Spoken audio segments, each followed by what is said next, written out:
What's good, YouTube? It is your boy Physic, and I'm back with another episode of the Lab Report, a special episode actually, because today we're going to talk about the 2020 XXL freshman list.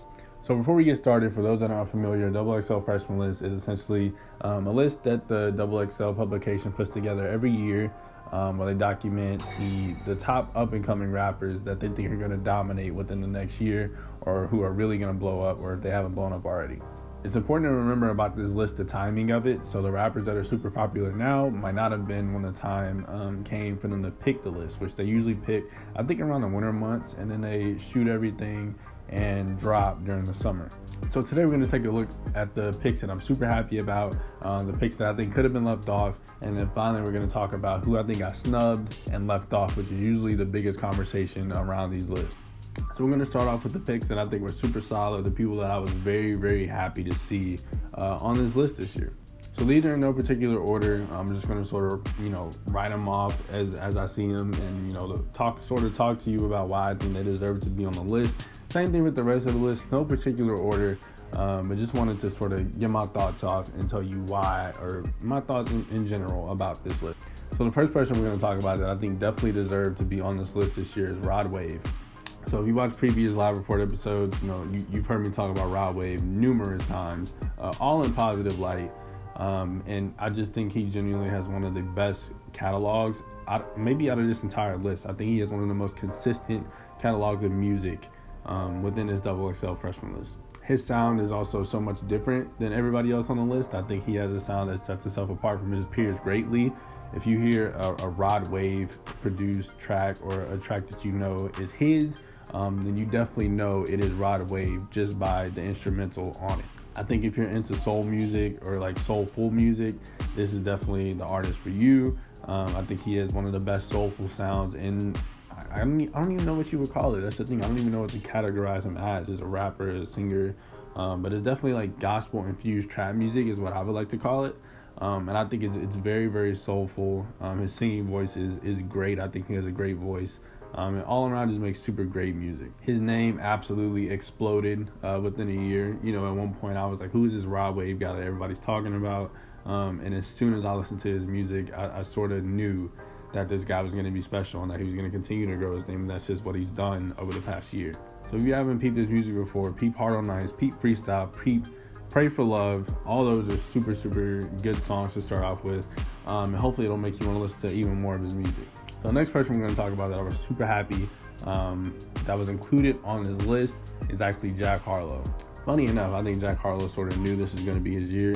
If you follow him on social media, if you've been a fan, you know that he tweeted earlier this year, maybe even last year, into last year, right before he dropped What's Poppin', he said that my shows are going to be a lot more packed, and just know that I cherish these memories with my smaller fan base. So he pretty much knew after What's Poppin' dropped that it was going to be his year, he was going to blow up.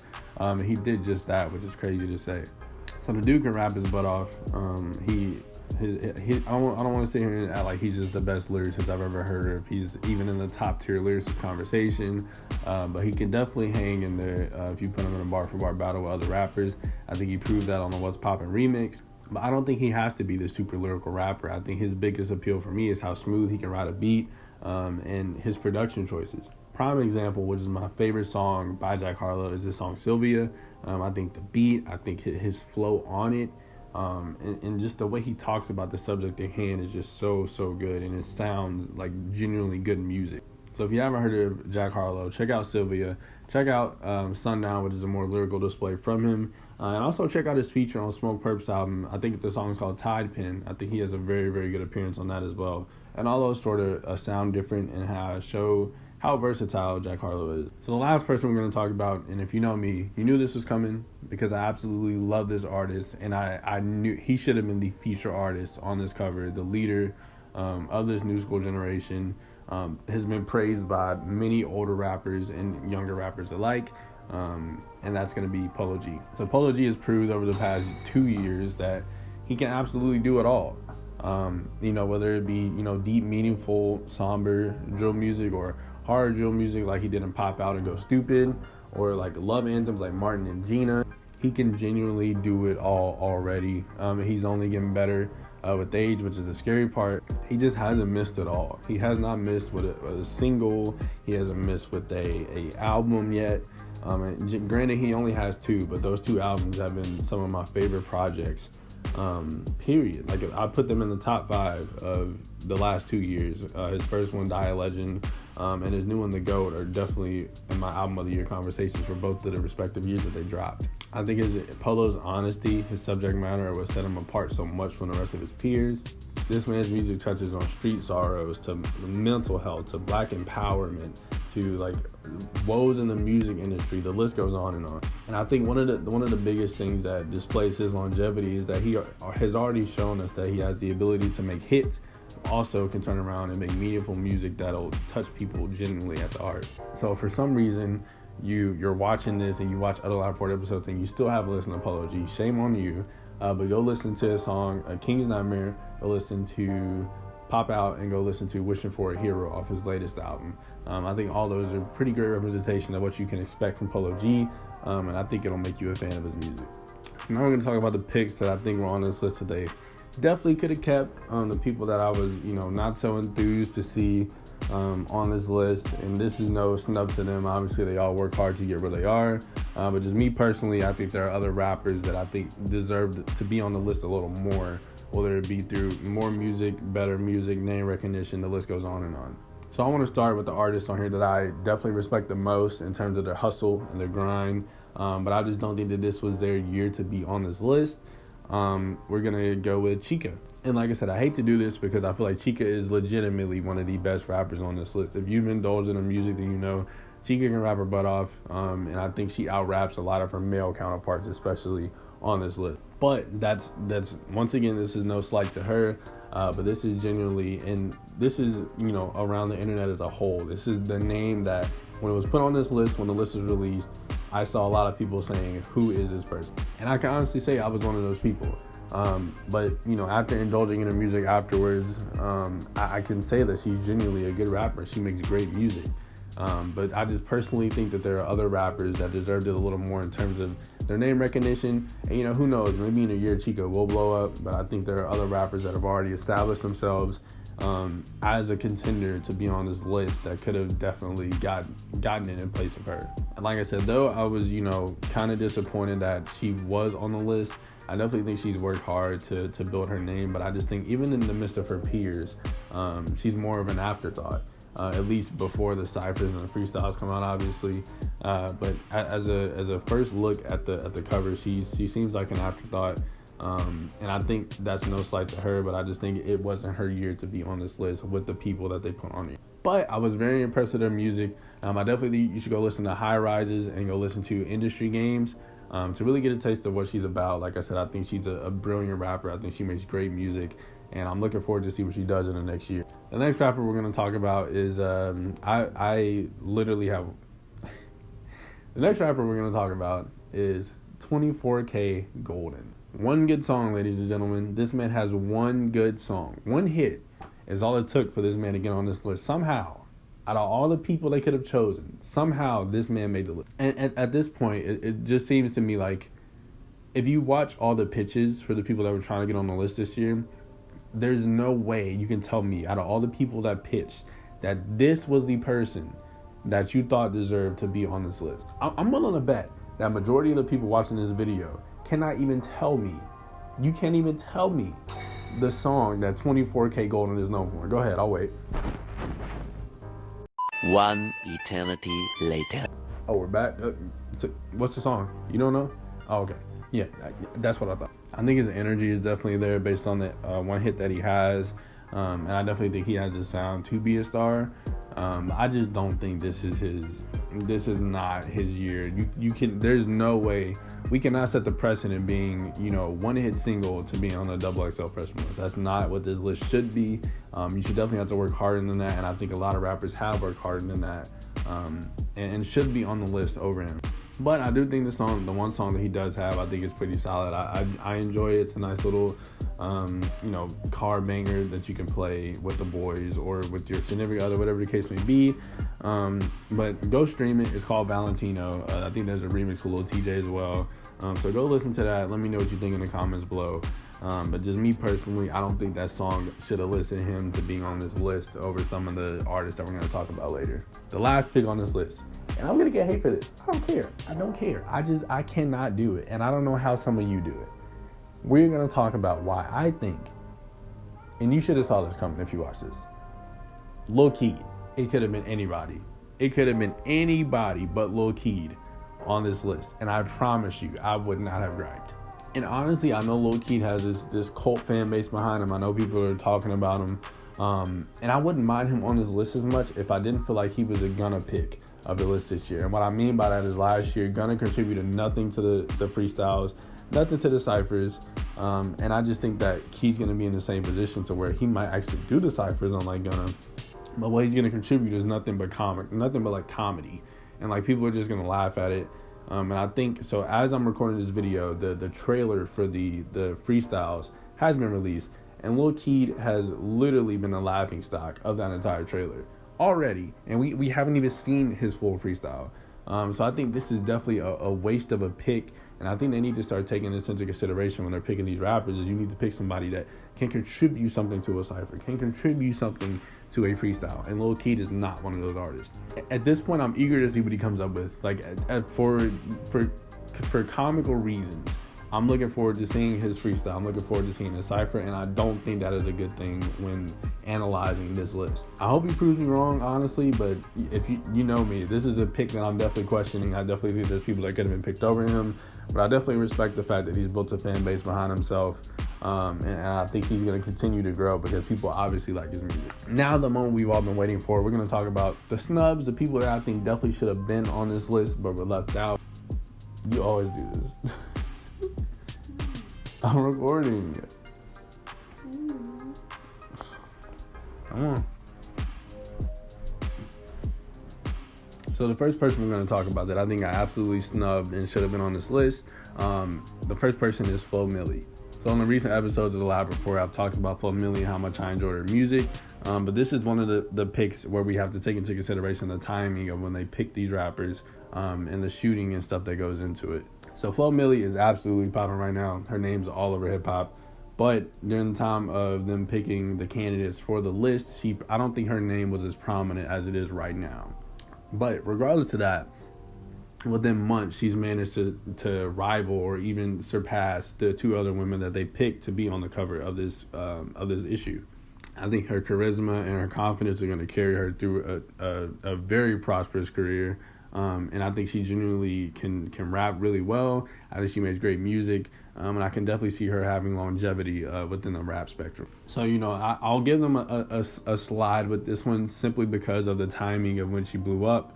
But I definitely think if she isn't one of the female representatives on the next issue next year, then it's an absolute crime. I don't think there's any competition right now with up-and-coming female artists.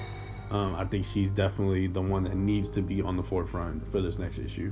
The next person we're going to talk about is somebody, at least especially in the area that I live in the area in which I grew up for the most part, that's talked about a lot, and that's going to be Key Glock. So it's a shame that Memphis gets little or no representation within these lists often, and it's honestly a crime that the representation from Memphis this year came from NLE Choppa. And, I like NLE Choppa's music. That's not to say that he's, a bad rapper or a bad artist, but I think the antics in which he partakes in and just the way he enunciates himself is often, it makes people look down on Memphis rappers and makes it look like I'm not from Memphis, but like Memphis doesn't have anything to offer other than what NLE Choppa shows in terms of intellect and in terms of artistry. But on the flip side of that, I think Key Glock has a very good head on his shoulders. If you watch his interviews with Young Dolph, particularly when he did on Everyday Struggle, him and Young Dolph talked about, being independent artists and what it means to them to sort of grind through the music industry, being from Memphis. And in that interview, I learned that he's actually really smart when it comes to how he moves with his money, how he moves, with dropping music and whatnot, and he actually cares about his craft. This man has been dropping bangers for literal years now and still hasn't gotten the recognition that I think he so greatly deserves from this list. I know he's pitched for it multiple times and still hasn't been granted a spot on the list, and I definitely think that this should have been the year. We talked about one of his albums on one of the previous episodes of the Live Report, and I genuinely think with more listens as I've gotten more acquainted with it, it might be one of my most slept on albums of this year so far. Like I said, I remember when he pitched for it for 2018, that's sort of when I really got in tone with his music. And it's a shame that 2 years later, after dropping, solid projects, solid songs, and just being a nationwide known artist, he still isn't getting the recognition he deserves from XXL. So the next artist we're going to talk about is actually two artists, and they're going to come as a package deal because I don't think you would get one while also getting the other. If you know these two artists, you might actually see an actual murder on the set of XXL, and I don't think that's what we want. But I think Chef G / 22GZ should have been on this list. So I know New York has an abundance of presence on this list this year, but I think they genuinely deserved it. I don't think anybody's doing it like New York is right now, at least this year. I think they've absolutely killed everything in hip hop, and have shown so much support for each other in terms of, building each other up, featuring each other on each other's projects. And I think they definitely have shown that the New York new drill scene is a force to be reckoned with. So these two names are two people that are talked about a lot within that New York drill scene, and I think they deserve it, and I think that they have some of my favorite music to come out of this New York drill scene. Like I said, I put them as one choice instead of two because if you know these artists, like I said, they have beef that is very much so gang related, and I don't think that you would get one person on this list while the other agreed to also be on the list unless they somehow squash their beef in the future. You can argue that Chef G and 22GZ don't really have the name recognition just yet to be on the list, but I definitely think in the future that they will. And I think for me personally right now, I think they definitely have more name recognition and more artistry and discography than some other rappers on this list that I think could be taken off in their place. The next person we're going to talk about is actually more of a singer-songwriter than a rapper, but I think he's ingrained in the hip-hop community now, and his name has been, talked about abundantly within the past year, or past couple years, I think now, and that's going to be Don Toliver. So ever since Don Toliver's appearance on Astroworld, he's absolutely blown up. People talked about him immediately and were like, oh, yo, who's this dude on this song? Who's this dude on this song, Travis? Who is this? And when people found out it was Don Toliver, they were itching and begging for him to drop a project because his voice and the uniqueness of his music is just that great, and he sounds like nobody else. I definitely think he could have been on this list. I think their justification for him not being there, you could argue that his debut album sort of halted his momentum. I don't think a lot of people talked about it that much. It was sort of one of those come and go albums that it dropped and people were sort of over it within a couple weeks. But even with that halting his momentum, I think he still has the presence and the fan base that are big enough to where he should have been on this list. And like I said, though he had that slip up on the debut album, I think he has songs like Can't Feel My Legs and No Idea and every single appearance he had on Jack Boys that prove that he's a worthy artist and that he's gonna have a staple of a name within the hip-hop industry in the future, at least in the future coming year. So the last person that I think I absolutely snubbed on this list, and I am appalled, baffled, and absolutely angry that this person did not make this list because he can wrap circles around every single person on this list, Benny the Butcher. I pray that this is just a case of Benny the Butcher saying, yeah, I don't want to be on the list. Because there's, we didn't mention that before, but there's definitely times on this list, if you're not familiar with it, where rappers think that they got snubbed in years past, or they felt like they're too big to be on the cover per se, and they turn it down because they feel like, you weren't rocking with me back then, so I don't want to be on your list this year because I got snubbed last year. And Benny the Butcher, he pitched for it in 2019, I believe. I think that's where I sort of learned about his music, because I usually look at the pitches and then go listen to the artist's music. But he pitched in 2019, didn't get it. He didn't get it again this year, which I am absolutely baffled that he didn't. But him turning down the list this year, I think, is the only acceptable explanation as to why he's not on this list. Like I said, he wraps circles around people on this list, like literal circles. He's one of the best lyricists doing it right now by far, has one of the best discographies of any new age rapper by far, and literally is one of the best coke rappers I've ever heard in my entire life. His discography is amazing. He's managed to lead, the Griselda movement that's storming hip hop right now, and I think that his discography is literally growing by the month. He drops music frequently. It's not like Benny's out here, like Kendrick Cole, or where he goes for 3 years or so and doesn't drop anything. He's consistently dropping good projects that are quality and some of the best projects to drop, out of any rapper throughout the year. So ever since Benny pitched in 2019, his name has been nothing but talked about, and hip hop people have done nothing but praise him. If you search Benny the Butcher on your timeline right now, I guarantee you there's going to be absolutely no slander, because nobody has anything bad that you can say about Benny the Butcher's music. And I think it's a genuine crime. This is easily the biggest snub, in my opinion, that he's not on this list. And I think that, honestly, if I was him, if I didn't get put on this year and they asked me to do it next year, I'm saying no. Like, you don't deserve Benny the Butcher at this point if you did not put him on the list this year. So that's going to be it for me. Let me know what you think about the XXL freshman list this year in the comments below. Make sure to like, comment, subscribe, hit the little bell so you know every time I upload an episode of the Lab Report or any other content that I put up on YouTube. Be on the lookout for more Lab Report episodes. I usually drop them every Tuesday, but we'll see. Go follow all my socials. Those will be in the link in the description below. The person that does the background music and the intro music and outro music for this channel, his links will be down below. His name is Jutu. Really nice up-and-coming production artist from Memphis. And then go buy some merch as well, acquire.ca/physics. And I think that's going to be it for me, guys. So as usual, we'll be back in the lab next time. See ya.